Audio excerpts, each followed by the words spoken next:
Bien, bien. Señor, queremos darte muchas gracias por este día. Gracias, Dios, por la oportunidad que hoy tú nos das de poder estar aquí escuchando tu palabra y aprendiendo de ti. Te pedimos, Señor, en particular que tú traigas paz, tranquilidad, silencio, Dios, que podamos con facilidad poder estar compartiendo de tu palabra.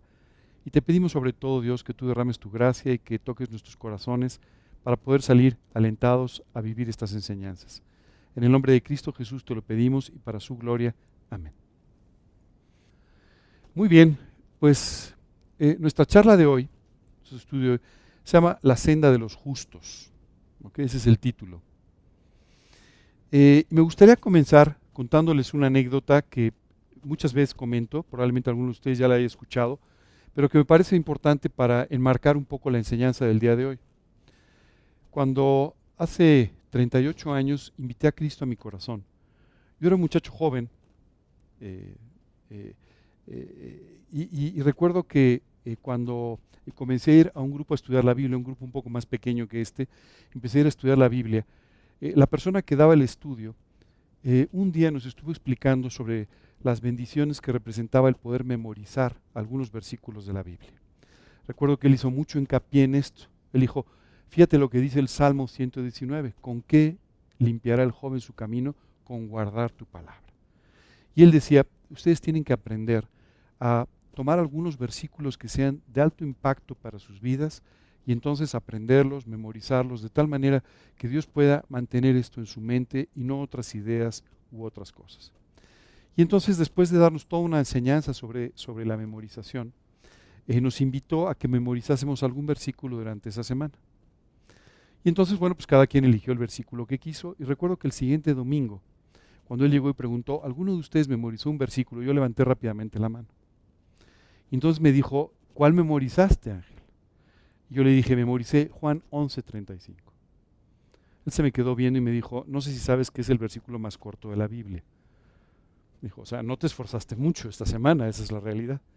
Le dije, mira, no sabía que era el más corto de la Biblia, le respondí, aunque me lo imaginaba, ¿no? Si no el más corto, uno de los más cortos, solo tiene 2 palabras.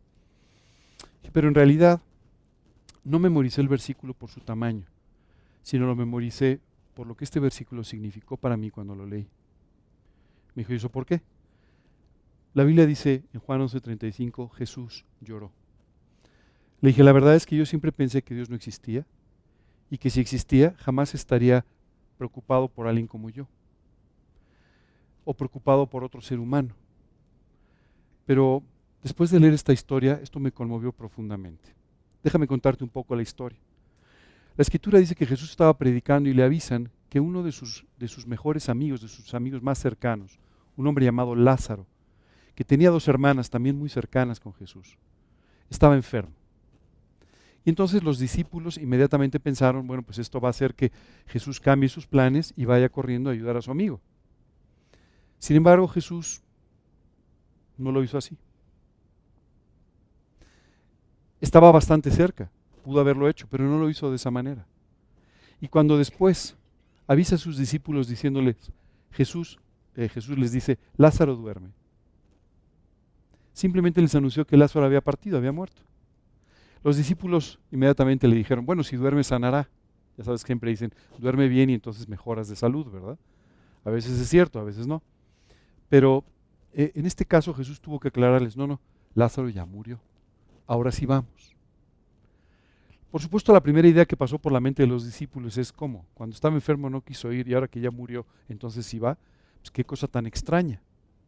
Sin embargo, Jesús tenía un propósito para hacer lo que hizo. Jesús permitió que Lázaro partiera para poder resucitarlo. La Biblia nos habla de cómo él regresa a la ciudad donde vivía esta familia y cómo Jesús llega ante la tumba de Lázaro y ante una orden de Jesús, Lázaro resucita literalmente. Lázaro, que era un hombre muy conocido en este lugar, al ver la gente su resurrección, dice la Escritura que muchos creyeron al ver esto. Así es que había un propósito extraordinario de parte de Dios para de esta manera, a través de la resurrección de Lázaro, poder traer a mucha gente a Cristo. Había un segundo propósito. El segundo propósito era enseñar a las hermanas de Lázaro algunas enseñanzas que serían útiles para toda su vida y a través de ellas enseñarnos a ti y a mí cómo es el corazón de Dios y también de esta manera poder entender más sobre la salvación. Quiero decirte que lo primero que sucede cuando Jesús regresa es que una de las dos hermanas sale a ver a Jesús. ¿Qué harías tú si encontraras a un amigo de tu hermano y amigo tuyo que viene cuando tu hermano acaba de morir? Oye, muchas gracias por venir. No le dijeron ni siquiera bienvenido. Lo primero que le dice esta mujer es, si hubieras estado aquí, mi hermano no habría muerto. O sea, inmediatamente le recrimina. Y sabes, muchas veces lo que pasa contigo y conmigo es que cuando Dios aparentemente no se adapta a nuestros tiempos o no se adapta a lo que nuestras necesidades parecieran indicar, pensamos que Dios está atrasado, que Dios no llega a tiempo y que Dios seguramente no está preocupado por nuestras vidas. Sabes, Jesús mantuvo una conversación muy interesante con esta mujer para enseñarle que Dios tenía un propósito eterno a través de permitir lo que estaba permitiendo. Y además, para que ella entendiera que la salvación eterna era mucho más importante que la vida o la falta de vida en esta tierra. Le hace algunas preguntas porque Jesús utilizaba mucho esta forma de enseñar a las personas, haciéndoles preguntas para que ellos se contestaran. Hace unas semanas tuve una conversación con un matrimonio y ellos me preguntaban ciertas cosas, me decían, oye, queremos saber tu opinión sobre esto y esto y esto, o sea, dinos qué hacer. Le dije, mira, la verdad, no me atrevería a decirte qué hacer. Yo procuro nunca decirle a la gente lo que tiene que hacer con su vida. Pero lo que me gustaría es enseñarte algo distinto. Casi siempre tú y yo estamos preocupados por tomar buenas o tomar malas decisiones, ¿verdad que sí? ¿A quién de ustedes no le importa si la decisión es buena o mala? Pues a nadie, ¿verdad? Todo el mundo quiere tomar siempre buenas decisiones. Si tú quieres aprender a tomar buenas decisiones, lo que tienes que aprender es el proceso correcto de toma de decisiones. Si tú aprendes ese proceso, normalmente tomarás buenas decisiones. Si tú no aprendes ese proceso, pues a veces te equivocarás y a veces tomarás una buena decisión. Una buena pregunta para hoy, ¿cuál es el proceso correcto para tomar decisiones? El primer proceso correcto para tomar decisiones es preguntarte a ti mismo por qué quieres tomar esa decisión. ¿Cuáles son los factores por los cuales tú quieres tomar esa decisión? ¿Ok? Una vez que tú analizas tus motivos, muchas veces tú ya puedes descartar toda una serie de decisiones para tomar. A veces hay motivos egoístas atrás de esa decisión. A veces hay motivos equivocados en otros sentidos para tomar esta decisión. Entonces, el primer factor siempre es, ¿por qué quiero tomar esta decisión? ¿Qué me está llevando a tomar esta decisión? Un buen número de veces, los creyentes tomamos decisiones simplemente para no enfrentar nuestros problemas. Si tú estás tomando una decisión para no enfrentar tus problemas, solo quiero decirte, primero, que estarás tomando una mala decisión y segundo, que adivina quién te va a acompañar, tus problemas. Esa es la realidad. Hay personas que quieren cambiar de ciudad, que quieren cambiar de iglesia, que quieren cambiar de país, que quieren cambiar de familia, no puedes, pero casi, ¿verdad? Pero, ¿sabes qué es lo que pasa? No importa si tú estás cambiando de un lugar a otro, tu problemática, tu vida, tus problemas, los llevas contigo. Tú tienes que aprender en este sentido a ser valiente en la vida y enfrentar tus problemas. Porque cuando tú enfrentas tus problemas, entonces tú estás descartando todas aquellas malas decisiones que podrías tomar al tratar de evitarlos o al tratar de huir de ellos. Primero, entonces, tú tienes que analizar tus motivos. Segundo, sumamente importante, tú tienes que llegar delante de Dios y morir a tus propios motivos, a tus propios objetivos. Jesús oraba de esta manera en el huerto: Señor, si es posible, pasa de mí esto que viene, pero no se haga mi voluntad sino la tuya. Él decía, yo sé que tú tienes propósitos más altos que el problema que estoy enfrentando. Y por ese motivo yo lo que necesito es que tú me guíes en tus propósitos y no en los míos. Muchas veces tú y yo tenemos propósitos que son correctos, o sea, No se puede decir que sea malo lo que estás pensando, ni mucho menos, sino que son correctos, pero que no necesariamente van de acuerdo a la voluntad o al plan que Dios tiene. De tal manera que el segundo punto es, tienes que morir a tus propios deseos, morir a tus propios objetivos, a tus propios propósitos y colocar esta decisión delante de Dios. Entonces sí, tienes que orar pidiéndole a Dios que te guíe para tomar la decisión correcta y Dios te va a guiar. Oye, si no me responde, cuarto paso, tienes que aprender a esperar por la respuesta de Dios. A veces tú y yo hacemos las primeras dos cosas bien, la tercera bien, pero luego nos precipitamos y no esperamos la respuesta de parte de Dios. Hubo un rey en Israel cuyo nombre era Saúl, si lo recuerdan, primer rey de Israel. Y Saúl hubo un momento en que cometió una locura, cometió un tremendo error. Cuando Samuel llega le dice a Saúl, ¿pero qué has hecho? Pues que tú llegaste tarde. Y como tú llegaste tarde, pues entonces yo no tenía una opinión, y llegaste tarde tú. Le quiso echar la culpa. Muchas veces el problema es que tú y yo no esperamos por la respuesta, sino que nos precipitamos al tomar la decisión. Si tú sigues este proceso, te aseguro que normalmente vas a tomar buenas decisiones. Si no sigues este proceso, tus emociones, tus prejuicios, tus intereses, tu prisa por tomar la decisión, te van a llevar a cometer una y otra vez errores. A veces nos preguntamos, ¿por qué hay personas muy inteligentes que se equivocan todo el tiempo? Que se equivocan sistemáticamente cuando en realidad son personas muy inteligentes que tienen la capacidad para resolver otro tipo de problemas. Y es porque hay una diferencia entre la inteligencia, lo que tú y yo naturalmente pensamos. La inteligencia en mucho se basa en nuestra capacidad de inducción, de deducción, y la sabiduría. La Biblia dice que la sabiduría, o el principio de la sabiduría, es el temor de Dios. Cuando tú y yo actuamos con este temor de Dios, entonces sí, con facilidad podemos cumplir todo este proceso. Señor, quiero analizar mis motivos delante de ti. Señor, quiero entregarte mi decisión a ti para que sea tu voluntad y no la mía. Señor, te voy a pedir que tú me guíes y Dios, voy a esperar por tu respuesta. Si tú haces esto, tus decisiones serán constantemente correctas. No importa si eres la persona más inteligente y un candidato al premio Nobel, o si no eres una persona tremendamente inteligente, no importa. Estarás actuando siempre con sabiduría. Esta sabiduría está basada en la Escritura. En muchos casos, cuando tú y yo analizamos nuestros motivos a la luz de lo que dice la Biblia, rápidamente la Biblia sirve como un filtro, como un cernidor, para que tú y yo podamos descartar todos estos motivos equivocados o motivos egoístas. Muchas veces tú y yo tomamos decisiones de esta manera. Y al tomar decisiones de esta manera, cuestionamos las decisiones o la forma de actuar de Dios.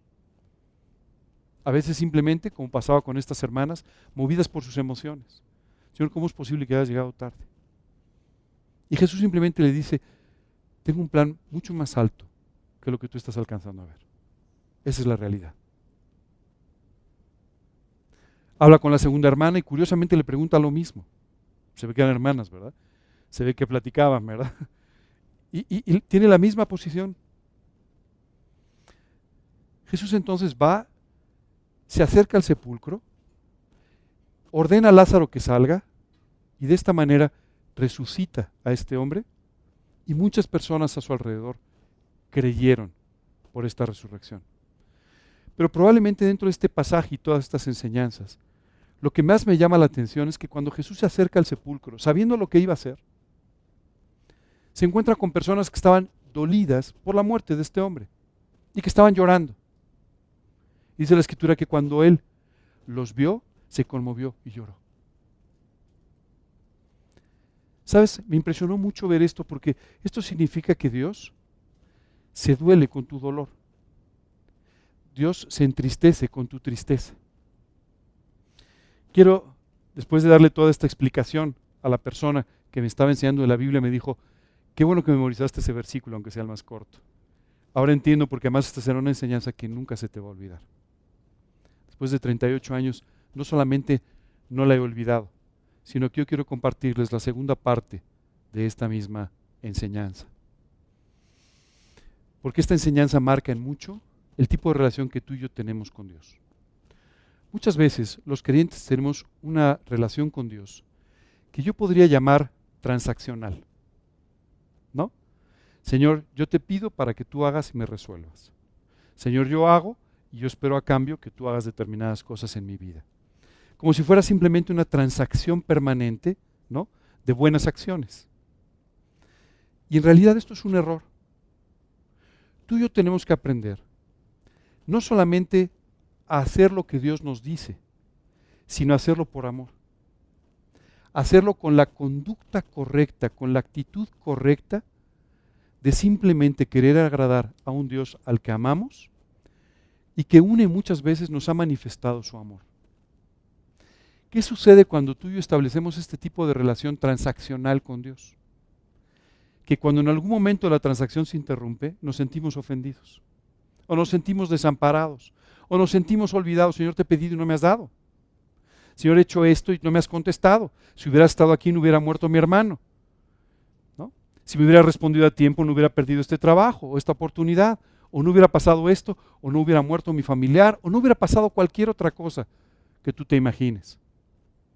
Y esto muchas veces no solamente nos afecta emocionalmente e incluso puede afectarnos en nuestra vida espiritual al grado de separarnos de Dios, sino que además marca el tipo de relación que tú y yo tenemos con Él. Y a veces tenemos una relación equivocada con Dios. Y esto se debe a dos problemas, de los muchos que tenemos, pero dos problemas que normalmente compartimos todos los seres humanos. El primer problema se llama egocentrismo. Sí te has dado cuenta que eso existe, ¿verdad? El egocentrismo es cuando tú y yo simplemente estamos preocupados por nosotros mismos. Nos convertimos en el centro del universo. Nos convertimos en la parte importante de nuestras vidas, alrededor de la cual todo tiene que girar. Y entonces nos empezamos a preocupar por nuestros sentimientos. Y esto es peligrosísimo, porque todo el tiempo entonces estarás siendo herido en tus sentimientos. Nos empezamos a preocupar por nuestros intereses, y esto es muy peligroso, porque siempre tomarás decisiones que favorezcan nada más tus intereses. Pero así funciona este mundo. Y en este mundo, por eso hay tantos conflictos, todos solamente buscamos lo nuestro. Así dice la Escritura, cada quien busca lo suyo propio, solo lo suyo propio, no lo que es de Dios. Y esto hace que tú y yo simplemente estemos preocupados por lo que Dios va a hacer en favor de nosotros, cómo nos va a bendecir, qué cosas nos va a dar, qué cosas no nos ha dado todavía. Y muchos creyentes viven contentos en los momentos en que reciben de Dios aquellas cosas que quieren, pero después frustrados porque no están recibiendo aquellas cosas que ellos quieren o que esperarían que Dios les tenga que dar. Tristemente, la mayor parte de los creyentes viven o vivimos así, pensando que lo importante somos nosotros, cuando nosotros no somos tan importantes. Una de las formas en las cuales tú puedes dejar de sufrir es empezar a poner tus ojos en los demás, en Jesucristo y en la eternidad. Y cuando quites tus ojos de ti mismo, los problemas empezarán a tener su verdadero tamaño, y no el tamaño que tú les diste, que no tienen. Pero mientras tú seas el centro de tu propia vida y el centro de tu propio universo, nunca podrás tener la vida abundante que Dios quiere darte. Probablemente no lo recuerdes bien, pero el día que tú invitaste a Cristo a tu corazón, lo invitaste como tu Salvador personal, pero también como tu Señor. Y varias veces en estas semanas he estado haciendo mucho hincapié en este tema porque se nos olvida qué es tener un Señor, qué es tener un soberano de nuestra vida.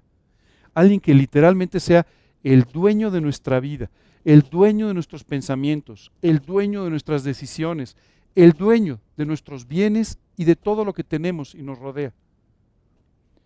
Y muchas veces le entregamos este título a Dios para quitárselo tan solo unos minutos después.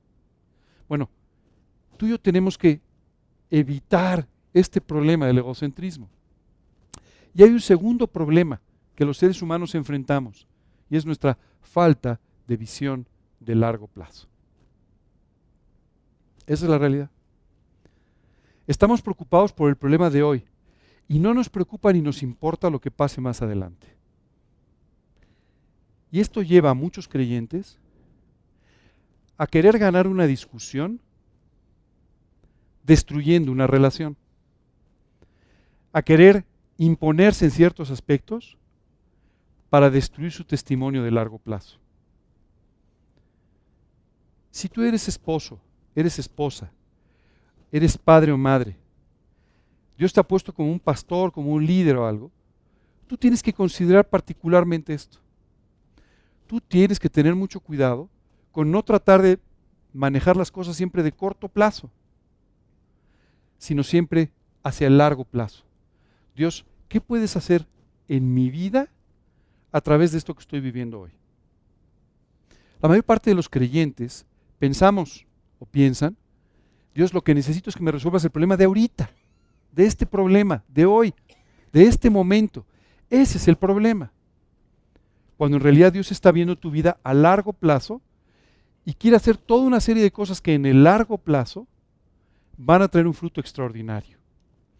Esta falta de visión de largo plazo hace que tú y yo no construyamos correctamente en las diferentes áreas de nuestra vida. Cuando tú piensas en el largo plazo, piensas en construir, ¿cierto? Cuando tú piensas en el corto plazo, pues no piensas en eso. Lo que estás pensando es resolver tu problema instantáneo, en el momento. Ten cuidado con esto, porque esta falta de visión de largo plazo hace que tú y yo muchas veces no entendamos la voluntad de Dios. Dios está tratando contigo para hacer cosas que van a durar el resto de tu vida y la eternidad. Y tú estás preocupado porque en los siguientes 10 minutos no llega la respuesta que quisiste. Entonces simplemente son dos visiones que no se pueden complementar. Claro, Dios está preocupado por tu situación en este momento, pero está preocupado porque tu situación en este momento tenga una repercusión eterna. Eso es lo que me preocupa. Y a veces no entendemos eso, y es por eso que a veces juzgamos a Dios. O simplemente no le entendemos.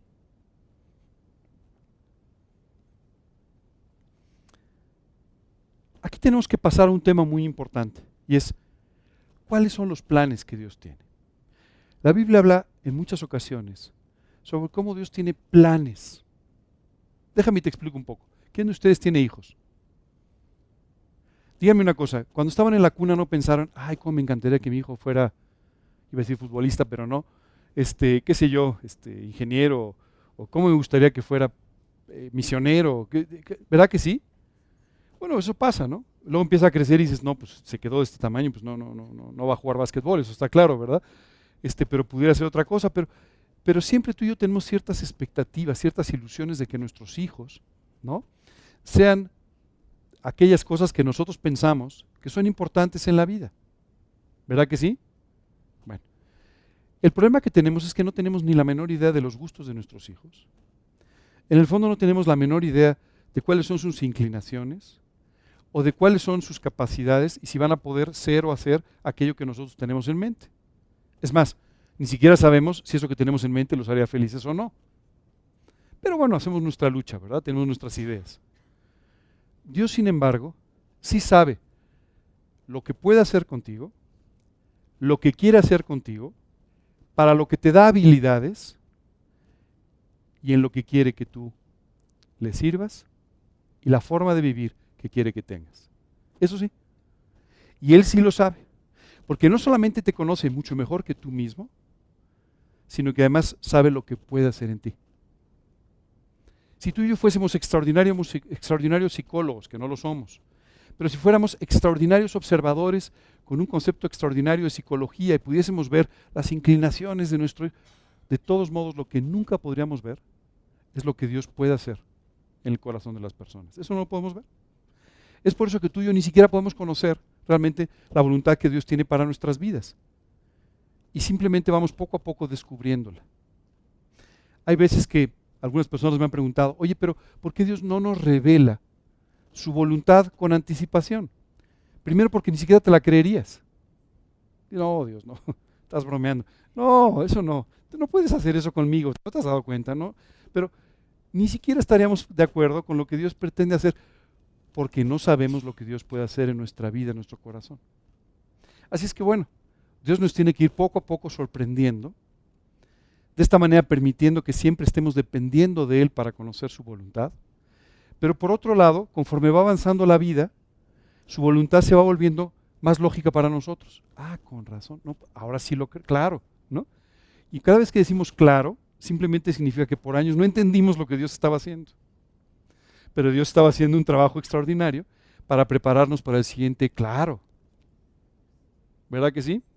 Bueno, lo que sí dice la Biblia es que la voluntad de Dios es como buena, agradable y perfecta. En pocas palabras, es la forma perfecta en la cual tú puedes vivir. Es la forma perfecta en la que tú le puedes servir.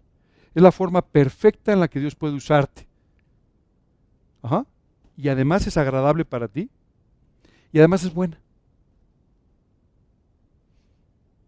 Increíble, ¿cierto? Todo esto está muy bien. Seguramente ustedes están diciendo, sí, sí, claro que sí, tienes razón, eso ya lo sabía yo. Sí, sí, alguna vez lo dijiste, yo lo había oído, ya lo sabía. La pregunta es, ¿cómo se refleja esto en tu vida diaria? Porque lo que sí sucede es que muchas veces en nuestra vida diaria nosotros decimos que creemos algunas cosas, pero vivimos creyendo otras. Esa es la verdad. Sí, Señor, yo sé que tu voluntad es buena, agradable y perfecta. Entonces, ¿por qué no vives en ella? ¿O por qué no la anhelas? ¿O por qué quieres meter tu voluntad en medio? Simplemente porque en el fondo no lo crees. Muchas veces tú y yo decimos, bueno, yo estoy seguro que Dios va a hacer grandes cosas con mi vida. ¿En serio? Entonces, ¿por qué no dejas que las haga? Básicamente lo que pasa es que a veces no creemos lo que decimos que creemos. Esa es la realidad. Aprendemos ciertos conceptos y los manejamos cuando son necesarios, pero en el fondo de nuestro corazón no lo creemos, porque si lo creyéramos, nuestras vidas serían regidas por esto que creemos. ¿De acuerdo? Así es que te tengo una sorpresa. Muchas de las cosas que dices que crees, en el fondo no las crees tanto así. Así es que yo te sugeriría que tomes muchas de estas creencias y las conviertas en convicciones, asimilándolas, apropiándolas y llevándolas a la práctica. Yo escucho muchos creyentes, y hoy en día hiciéramos aquí una convención de creyentes de México, ¿verdad? Y les dijéramos a todos, levanten su mano todos los que digan que Dios es bueno. Pues, estaría lleno de manos, ¿verdad? Todos los que digan que Dios es misericordia, todo el mundo levantaría su mano.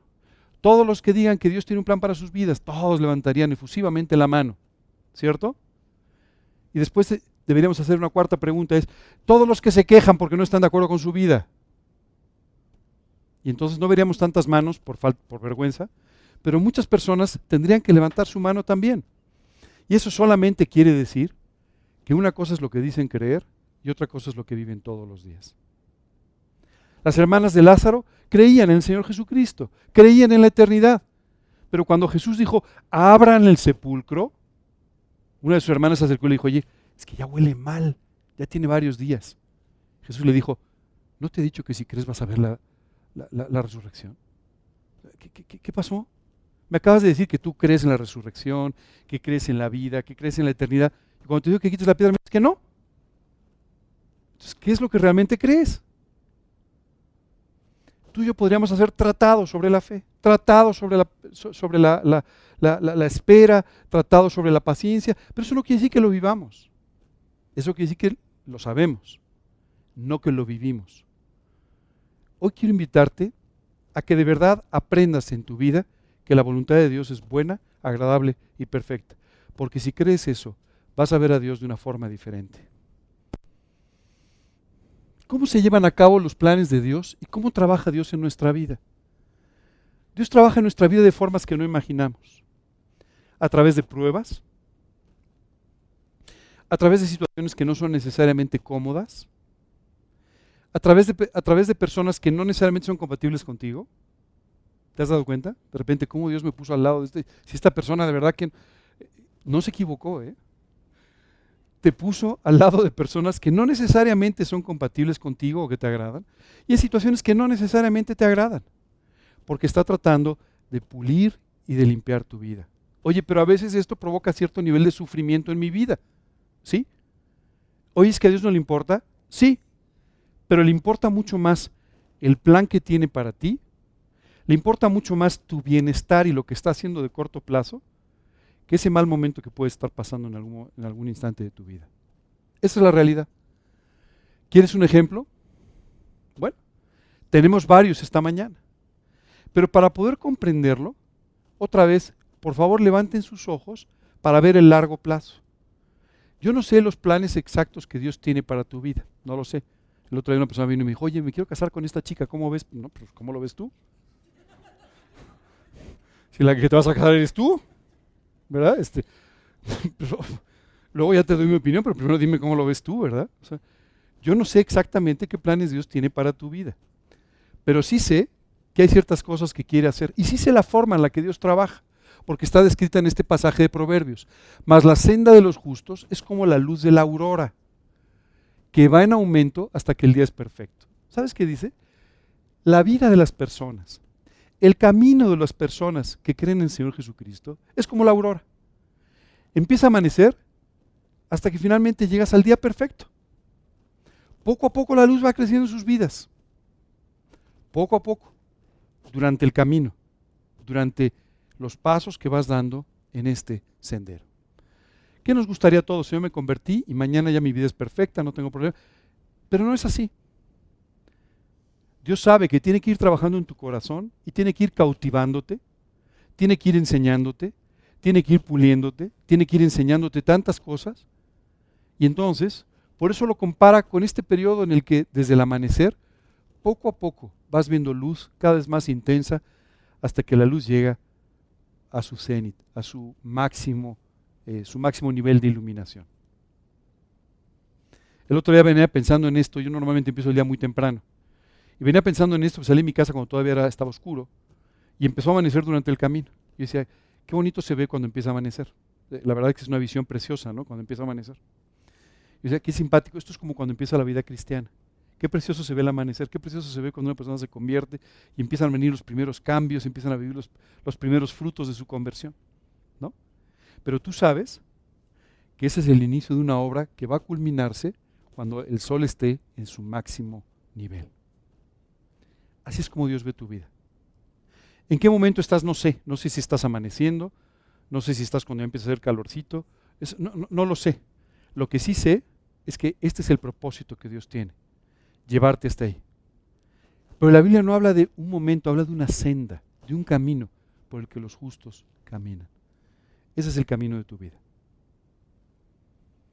Durante este camino, Dios va a ir cada vez trayendo más y más y más luz, hasta que llegue un momento en el que tu vida sea verdaderamente un luminar para todos los demás.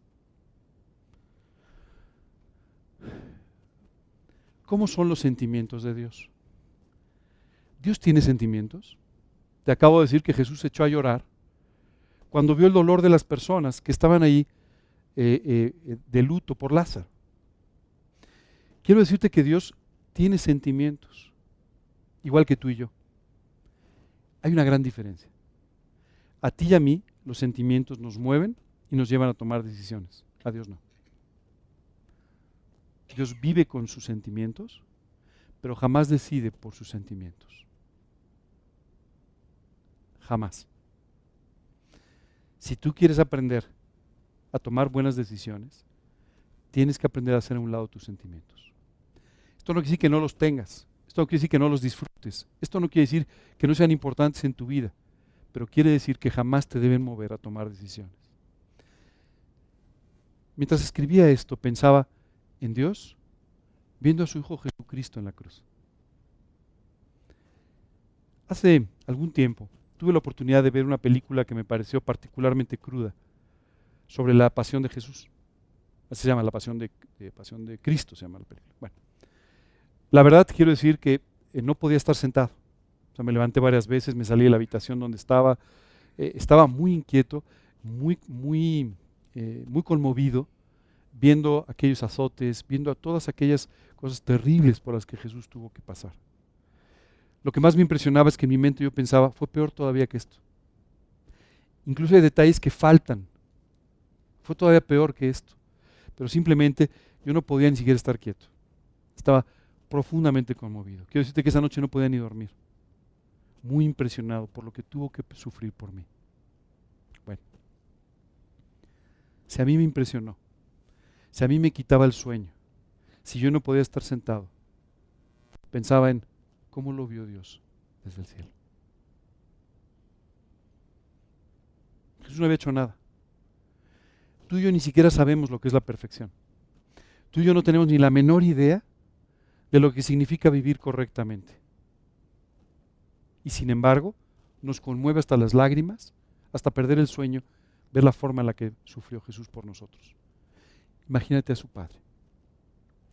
Imagínate a Dios, teniendo además el poder para detener esto en cualquier momento. En cualquier momento lo pudo haber detenido. Ya, pare, no más azotes.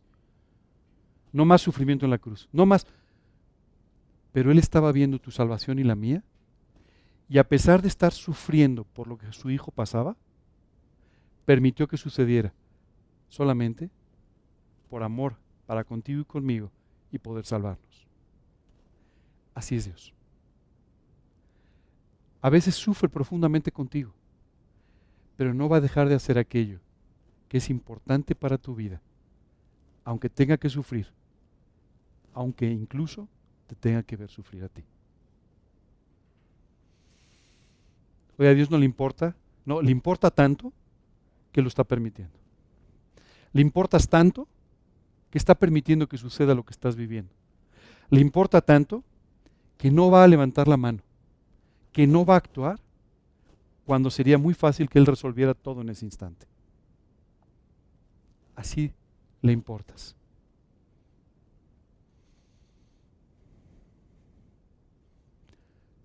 Este versículo es maravilloso porque nos habla de cómo es el corazón de Dios, cómo son sus emociones. Le dice al pueblo de Israel, mas si no oyereis esto, si no le hicieren caso, si no escucharan lo que le estaba diciendo al pueblo de Israel, dice, en secreto llorará mi alma, a causa de vuestra soberbia. Llorando amargamente se desharán mis ojos en lágrimas, porque el rebaño de Dios fue hecho cautivo. ¿Sabes qué me impresiona? No solamente cuando tú estás sufriendo, también cuando estás dudando de Él, cuando no le estás haciendo caso, cuando estás poniendo en duda su amor por ti, Él sufre en secreto, llora en secreto, lastimado por lo que tú estás haciendo. Muchas veces no nos damos cuenta. Y quiero decirte que muchas veces yo mismo he dicho, oye, parece Dios que te has olvidado de mí, Dios, ¿por qué no has hecho esto en mi vida? Y en el fondo, cada vez que tú y yo decimos algo así, es una auténtica herejía. Lo que estamos haciendo es literalmente ofendiendo a Dios, dudando de Él, dudando de lo que nos dice, dudando de su bondad y de su clemencia para nuestras vidas. Y todo ello simplemente por esta relación transaccional en la que estamos esperando que Dios haga lo que nosotros queremos, no lo que necesitamos, lo que queremos. Hablando al pueblo de Israel, en este caso les revela cómo es su corazón y les dice, toda esta negación, toda esta mala actitud, toda esta incredulidad rompe mi alma, me hace llorar completamente en secreto, porque sé lo que esto hace por sus vidas, no por Él. Él sabía, en este caso, lo que la soberbia haría en el pueblo de Israel. Sabe lo que la soberbia, o tu incredulidad, o tu orgullo, o tu actitud están causando en tu vida. Y esto es lo que le hace llorar.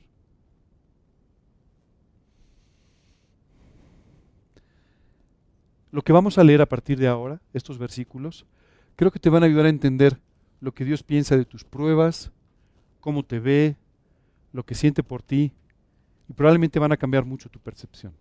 Déjame hacerte una pregunta. ¿Cómo crees que Dios nos ve como personas? Dice Jeremías, ¿no es Efraín hijo precioso para mí? Está hablando de un creyente. Dice, ¿no es mi hijo precioso? ¿No es niño en quien me deleito? Pues desde que hablé de él, me he acordado de él constantemente. Por eso mis entrañas se conmovieron por él. Ciertamente tendré de él misericordia, dice Dios. Te pido un favor, quita a Efraín y ponle tu nombre.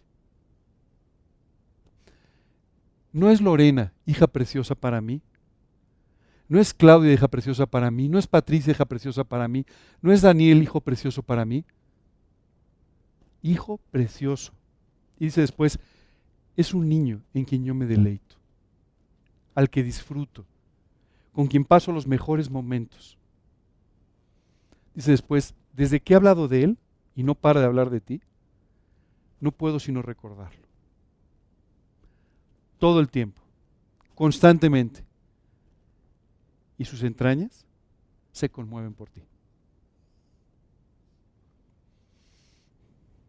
No puedo ni imaginar a Dios tan enamorado de nosotros.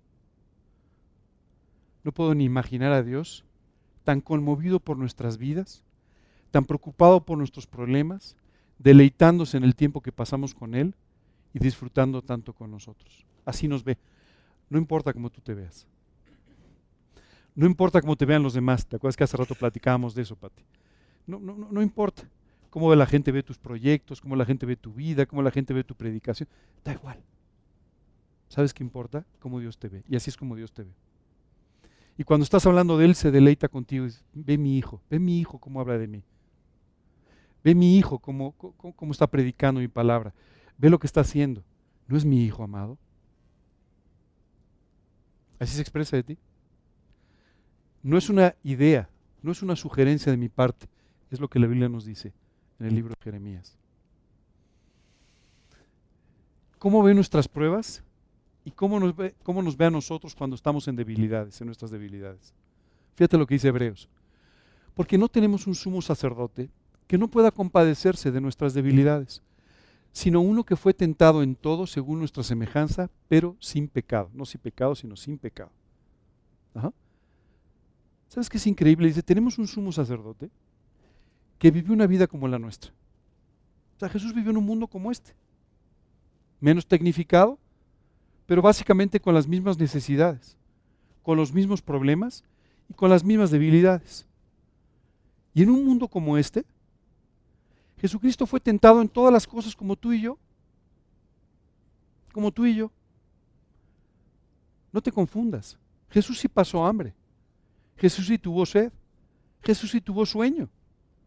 Jesús sí tuvo angustias, sí tuvo como tú y yo. Con una gran diferencia, Él nunca pecó.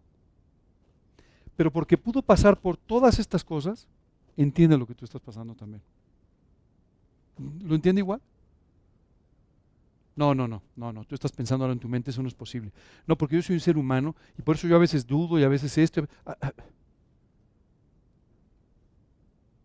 Jesús se voltea con Dios y le dice, Dios mío, ¿por qué me has desamparado? Señor, me siento solo, no te veo cerca. ¿Qué está pasando? ¿No es eso lo que tú le dices a veces?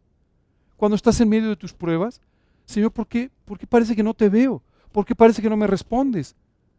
¿Por qué parece que te has olvidado de mí? También Jesús entiende eso. También pasó por ahí. Pero Él nunca dudó, como tú y yo muchas veces dudamos. ¿Sabes qué es extraordinario? Él sí se compadece de ti porque sí te entiende. Porque sí vivió lo que tú vives. Porque sí sabe lo que se siente. Pero no falló. Y está a tu lado todo el tiempo para que tú tampoco falles. Para que tú tampoco caigas. Para que tú tampoco te des por vencido. Porque sabe lo que estás sintiendo. Sí te entiende. Sí te entiende. Sí entiende lo que es estar de luto. Él estuvo de luto. Sí entiende cuando te ofenden y cuando dicen de ti cosas que tú no hiciste. Porque sí le pasó a Él. Sí te entiende cuando dicen que estás loco, porque también lo dijeron de Él. Sí te entiende cuando sin ningún motivo la gente te ofende o quiere cosas de ti que no debería. Porque también lo hicieron con Él. Es que no tenemos a alguien que no nos conoce o que no ha pasado por nuestros problemas. Tenemos a alguien que conoce cada uno de tus problemas, que ya pasó por ellos y que pasó con victoria por ellos. Es muy importante que lo entiendas, porque a veces sentimos que Dios está un poco lejano de nuestra vida cotidiana. Señor, es que tengo un problema. Si tú lo entendieras, si tú hubieras llegado a tiempo, si mi hermano, ¿verdad? Cuando en realidad Dios te está diciendo, no solo te entiendo, pasé por ahí. Y por donde estás pasando yo ya pasé con victoria. Si quieres te enseño cómo vivir con victoria. ¿Cómo es con nosotros? Dice la Escritura en el Salmo 145, clemente y misericordioso es Dios, lento para la ira y grande en misericordia. ¿Sabes? Esta primera parte, este primer versículo, realmente es un aliento para nosotros. Dice, primero es clemente y es misericordioso, y además lento para la ira. ¿Sabes por qué nos dice esto? Porque la verdad, si no fuera lento para la ira, lo haríamos enojar todo el tiempo. Esa es la realidad. Con nuestras ideas, con nuestros comentarios, con nuestras actitudes fuera del lugar, con nuestras dudas, lo ofenderíamos todo el tiempo, lo haríamos enojar todo el tiempo. Pero dice la Escritura, es lento para la ira, no te preocupes, no se va a enojar contigo. ¿Ok? Aunque te lo merezcas, no lo va a hacer. Porque Él es lento para la ira y grande en misericordia. En lugar de estar enojado contigo cuando podría estarlo, más bien aplica su misericordia para tratarte no como mereces, sino como con amor. Él te quiere tratar para tu bien. Y dice el siguiente versículo, bueno es Dios para con todos y sus misericordias sobre todas sus obras. Déjame explicarte esta parte final del versículo porque me impresiona mucho. Dice, compara sus obras. Por un momento quiero que pienses en las obras de Dios. En la creación, con todas las cosas extraordinarias que tiene la creación. En nuestra propia vida, con las cosas extraordinarias que tiene nuestra propia vida. En lo que ha hecho por nosotros en la cruz y lo que hace todos los días transformando tus vidas. Estos son sus obras, ¿cierto? Dice la Biblia, por encima de sus obras están sus misericordias. O sea, si te impresionan sus obras, olvídate sus misericordias. Esas son todavía mucho más impresionantes que lo que puedes alcanzar a ver que Él ha hecho. Algún día cuando tú y yo estemos en el cielo, nos daremos cuenta de todas sus misericordias. Y entonces sí podremos decir, Dios, qué bueno que fuiste misericordioso conmigo en ese día que de verdad yo andaba de cabeza. Todas mis ideas eran equivocadas ese día. Andaba yo pensando en lo que no debía, andaba yo dudando de lo que no debía, estaba yo enredado con 30 cosas, pero tus misericordias sobrepasaron mis errores e incluso sobrepasaron la gloria de tus obras. Oye, cuando pasamos las pruebas está con nosotros, no solamente está con nosotros, nos explica cómo está con nosotros. Dice, en toda angustia de ellos, Él fue angustiado. Y el ángel de su faz los salvó, en su amor y en su clemencia los redimió. Y los trajo y los levantó todos los días de la antigüedad. ¿Sabes qué me impresiona? Dice, en todas las angustias de ellos, ahí estaba yo. Igualmente angustiado. ¿Sí? Si ayer estabas angustiado por un problema, Dios también. Estaba angustiado no por tu problema, porque ese problema se resuelve. Estaba angustiado de verte angustiado. Estaba angustiado de lo que este problema te estaba afectando. Así estaba angustiado por tus angustias. No por los problemas, ¿eh? Los problemas Él los tiene resueltos. Pero sí le angustia tu actitud. Sí le angustia tu angustia. Sí le entristece tu tristeza. Sí le alegra tu alegría. Disfruta contigo y también sufre contigo. Así le importas. Y dice, y el ángel de su faz los salvó. Y en su amor y en su clemencia los redimió y los trajo y los levantó todos los días de la antigüedad. Solo te quiero recordar, cada día, cada victoria, cada vez que te tropiezas y te levantas, es su ángel el que te levanta, es Él el que te cuida, Él es el que te guarda, Él es el que resuelve. Y cuando habla de su ángel, ¿sabes de quién está hablando? Del Señor Jesucristo. Es Jesús el que todos los días está cuidando de todos los aspectos de tu vida. Hay veces que dices, híjole, qué suerte, qué bien me salió esto. No, ¿cuál suerte, por Dios? No digas esas cosas. Fue su ángel levantándote y tomándote de la mano. Híjole, qué padre, qué bien me salió esto. No te engañes. No fue tu talento. Fue su ángel tomándote de la mano y llevándote donde tú no podrías haber llegado jamás por ti mismo. Y así con cada una de las cosas. ¿Sabes qué es lo que pasa? En los problemas volteamos a Dios, a clamarle y a veces a culparlo. En las alegrías somos nosotros, en las victorias somos nosotros, ¿no? Los estrellas. Estamos muy equivocados con eso. Todo el tiempo, no importa si lo has visto o no, si lo has percibido o no, Dios estuvo a tu lado y estuvo trabajando en tu vida.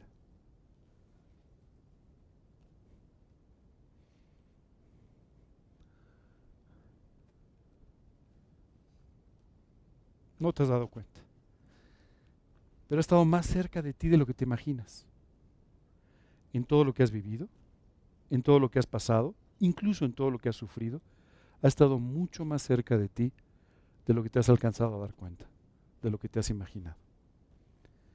¿Qué es lo que Dios quiere? Que estés todavía más unido a Él, que lo reconozcas. Dice la Escritura, reconócelo en todos tus caminos y Él enderezará tus veredas. ¿Sabes a qué nos invita la Biblia? A que lo reconozcamos en nuestros caminos. Señor, esto fue lo que tú hiciste. Señor, tú estás haciendo algo. Señor, es tu clemencia. Señor, es tu bondad. Señor, es tu misericordia. Este es tu trabajo. Y de esa manera dice, Él va a enderezar tus veredas. Eso es exactamente lo que está buscando hacer contigo. Y el libro de Romanos finalmente nos hace una aclaración extraordinaria. Nos dice, ¿quién nos separará del amor de Cristo? Tribulación o angustia o persecución o hambre o desnudez o peligro o espada. Yo te diría, entre todas estas palabras, por favor, pon todos tus problemas donde quepan, ¿no? Si es en tribulación, si es en angustia, si es en persecución, donde estén, pon tus problemas aquí. ¿Algo de esto te podrá separar del amor de Dios?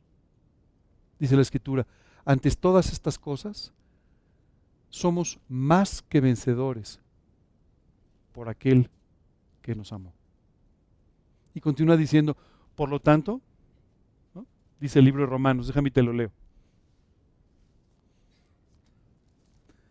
Por lo cual estoy seguro de que ni la muerte ni la vida, ni ángeles, ni principados, ni potestades, ni lo presente, ni lo porvenir, ni lo alto, ni lo profundo, ni ninguna otra cosa creada, nos podrá separar del amor de Dios que es en Cristo Jesús, Señor nuestro.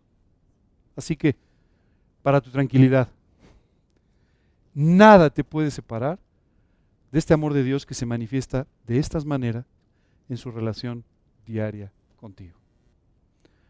Hoy quiero invitarte a que hagas dos cosas. Uno, a que te bajes de tu trono.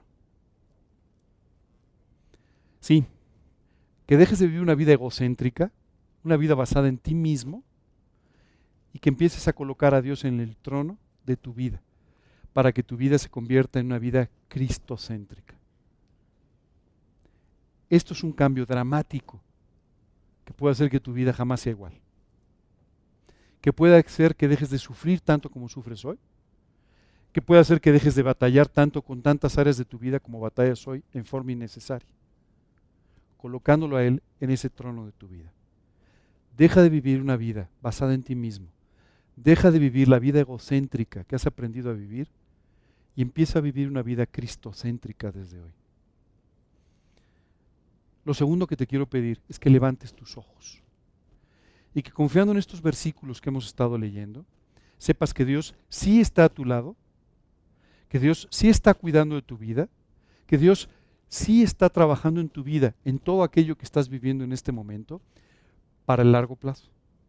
Y que por favor dejes de verte la punta de los zapatos para que empieces a ver la eternidad y empieces a ver todo el proyecto extraordinario que Dios tiene para llevarte hasta ahí.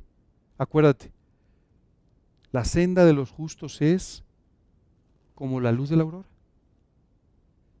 Estamos empezando a ver el amanecer. Estamos empezando a ver cómo se levanta el sol. Todavía no vemos hasta dónde Dios nos quiere llevar. Ese es el trabajo que está haciendo todos los días, para llevarte hasta ahí. Así es que, dale gracias a Dios por lo que estás viviendo, sea lo que sea. Te lo dice alguien que está teniendo que aprender como tú todos los días a dar gracias a Dios. Porque cuando pensamos que ya somos doctores en esto, viene otra situación en la cual decimos, oh, y también hay que dar gracias por esto, también hay que dar gracias por esto. ¿Cierto? Y todos los días estaremos aprendiendo más de por qué dar gracias, de lo que es su clemencia, de lo que es su misericordia y del plan extraordinario que tiene para nuestras vidas. Tercero y último, por favor transforma esta relación transaccional que tienes con Dios por una relación de amor con alguien que te ama como ni siquiera te imaginas. Y cada vez que pienses en una de estas transacciones, recuerda este versículo. En quien me deleito, al que amo, ¿no? Aquel del que pienso y del que hablo todo el día, aquel de quien estoy todo el día preocupado. Y olvídate de tus transacciones. Porque entonces esperarás por sus milagros, por sus obras, por su redención, y no esperarás por la transacción que en tu tiempo piensas que tiene que llegar, a lo que te lleva una relación completamente transaccional. Ahora sí los invito a volver a leer el versículo. Mas la senda de los justos es como la luz de la aurora, que va en aumento hasta que el día es perfecto. ¡Wow! ¡Qué increíble! ¿Cuándo nuestro día va a ser perfecto? El día que tú y yo demos un paso a la eternidad. Ahí va a ser perfecto. Pero mientras tanto, cada vez el sol va a ir subiendo. Cada vez habrá más luz hasta que llegues ese día en el que puedas verlo cara a cara en la eternidad. Estamos casi en el amanecer, casi en la aurora. Y se ve lindo, ¿no? O sea, se ve lindo cuando amanece. Pero imagínate que viviéramos siempre en esa penumbra. No sé si tú sabes esto, pero hay una zona de la Tierra, la zona que está más al norte, ¿verdad? Donde hay lo que se llaman auroras boreales, ¿verdad? Y esto es porque casi todo el día es de noche. Solamente se alcanza a ver así como que empieza a salir el sol, pero nunca sale. Así es la vida de muchos creyentes, ¿no? Como que empieza a amanecer, pero no termina nunca de salir el sol. Porque siempre se quedan un poquito en las penumbras, ¿verdad? Y un poquito en la luz. Te invito a que no seas así. Más bien, deja que salga. Las auroras boreales son increíbles, mucha gente va a verlas y lo que tú quieras, pero luego se regresa a su casa para ver el sol de verdad, ¿no? Porque sería terrible vivir siempre con un poquito de amanecer, ¿verdad? Sería terrible. Tú necesitas el sol. Y eso es exactamente lo que Dios quiere hacer en la vida de sus justos. ¿Alguna pregunta, alguna duda?